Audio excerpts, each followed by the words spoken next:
We live in a time-pressed culture. There is never enough time.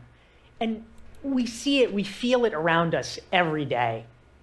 We live in a world that valorizes work, accomplishment, busyness. And there's real upside to that. There's real value. We're pushed, we're driven toward achievement and action and creation. And that's great. But there's also a downside. And that's something that I think is worth talking about. There was a study done a while back by the Management Research Group of 10,000 senior leaders. And they asked them, what is key to your organization's success? And 97% said long-term strategic thinking. I mean, when was the last time that 97% of people agreed on anything? There is near unanimity that being a long-term thinker, having perspective, having the ability to think and ask big questions is essential to our success. And yet, in a separate study, 96% of leaders were surveyed, and they said they don't have time for strategic thinking. What is going on?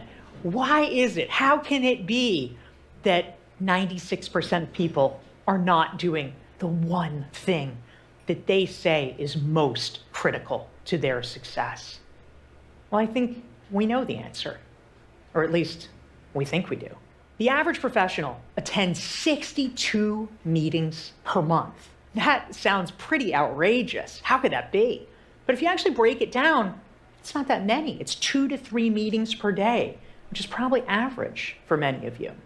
So 62 meetings a month. That does not help, and that is not wrong. It is a contributor. Also, we know what else?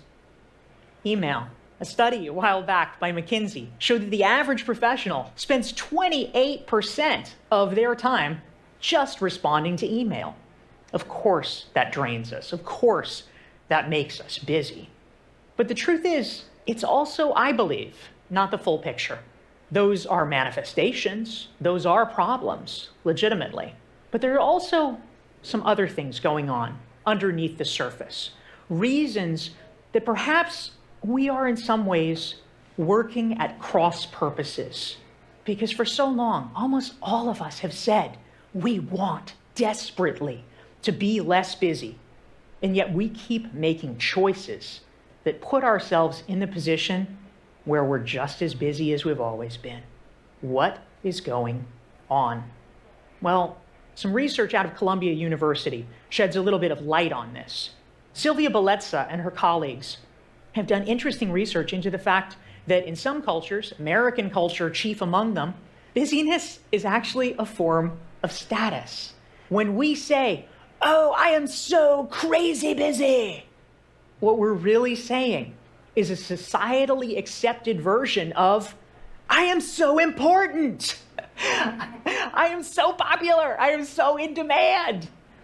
And the truth is, that feeling can be hard to give up, even if we say that we want to.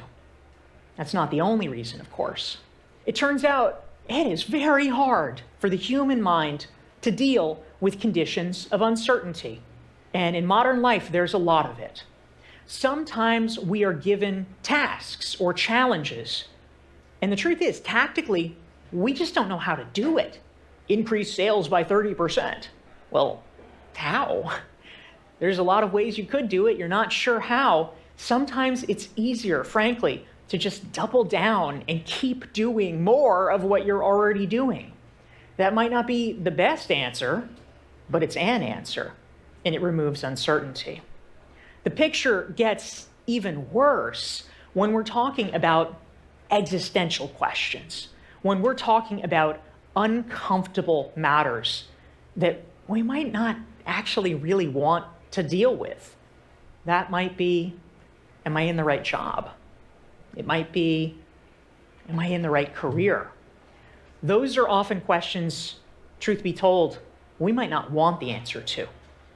And so we become busy as a way so that we don't even have to ask the question. Now, there's a third reason, and I'll admit it's one that I know well, personally. And that is that sometimes we use busyness as a way to numb ourselves out. I've experienced that. This is my boy Gideon, and he died in 2013. I had had him for 17 years, and he was my best friend. And after he died, I'll be honest, I didn't want to be home because I knew that he wouldn't be there. And so for 2 years, my life basically was an Uber to an airport, to a hotel, and back again, because I just really didn't want to face that. For a lot of us, there are things we sometimes don't want to face. What we're really looking for with work is an anesthetic. And as I like to say, work is better than crack. So if you're choosing, not the worst. But the truth is, it's also not a sustainable solution. For many of us, we get trapped in the pattern of busyness, of overwork. It's hard sometimes even to remember what it was like before. Oftentimes in our mind's eye, when we think of busyness, what we think of is this. What we think of is triumphant success and the world at your fingertips. The truth is, more often, busyness looks like this. It looks like loneliness. It looks like frustration. It looks like having a life that's not really in your full control. So I would like to propose that we make a change. Because if we are ever going to succeed in beating back busyness once and for all, first of all, we have to get real and acknowledge what is actually behind some of the busyness that is filling our days. We have to really get honest about what it is that's motivating us so that we can make a different choice, because it is about our choice.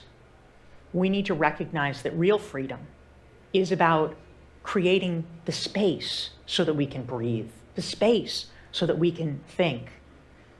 Ultimately, real freedom is about choosing how and with whom we want to be spending our time. Thank you.